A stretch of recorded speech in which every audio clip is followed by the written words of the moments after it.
Es tagad uzstādu šo tronu robotu, man patīk, es viņam ievēroju vienu feature. Nu, viņam ir tie šķībie riteņi, lai tad, kad viņš griežās šādā veidā, lai viņš neplēstu zāli. Varbūt es nedaudz nodemonstrēšu.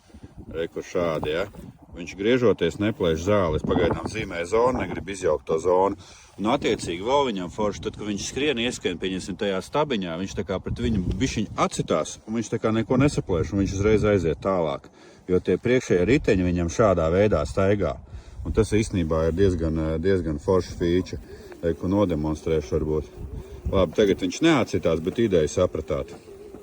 Šitas ir Air Secret Tron, 1500 kvadrātmetriem, ir arī 2400 un pa baigi labu cenos būs 3600 kvadrātmetriem šāds trons. Kāpēc izvēlējos šo? Viens no lielākiem plusiem ir šeit atverās vaļā un ir izņemams akumulators, kuru jūs varat nopirkt atsevišķi vai arī augstā ziemā ienest mājā iekšā. Nu, un viņš man ņems šo teritoriju.